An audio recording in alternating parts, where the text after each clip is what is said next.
Pourquoi les Noirs et les Arabes n'y arrivent pas ou bien ont du mal après la colonisation?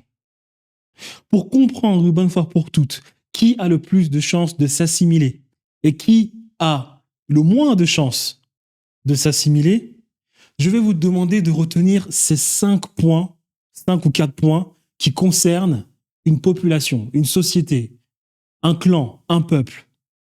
Des points à administrer, ces 5 ministères, afin de tout comprendre une fois pour toutes sur la question de l'assimilation et des Arabes qui ne sont pas un danger dans le grand schéma de l'assimilation, l'assimilationnisme français.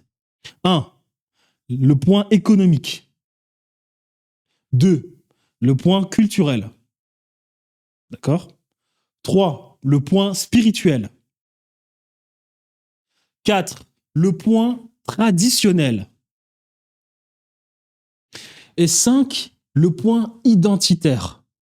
Ce sont les 5 points qu'il faut tout le temps, constamment, checker au sein d'une population pour connaître la trajectoire de cette population sur ce qui pourrait s'apparenter à réaliser de grandes choses civilisationnelles. Ces 5 points ont des importances différentes en fonction du temps. Il y a des points qui sont bien plus importants sur le long terme, le court terme et le moyen terme. Le point le plus important sur le court terme est le point économique. Vous ne pouvez pas demander à une population de faire de grandes choses si cette population n'a pas de quoi manger.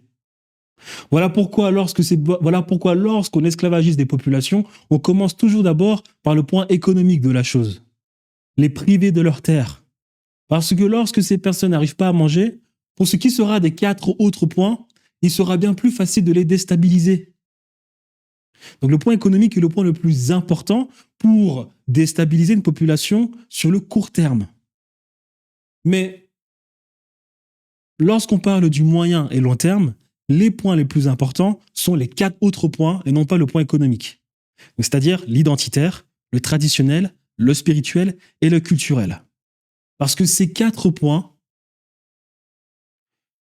donnent la feuille de route au point économique.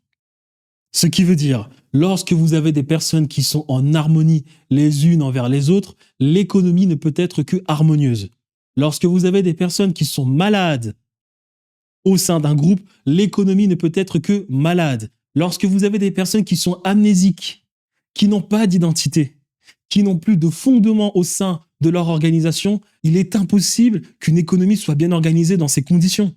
Lorsque vous avez des populations qui sont, elles, prédatrices, l'économie sera prédatrice.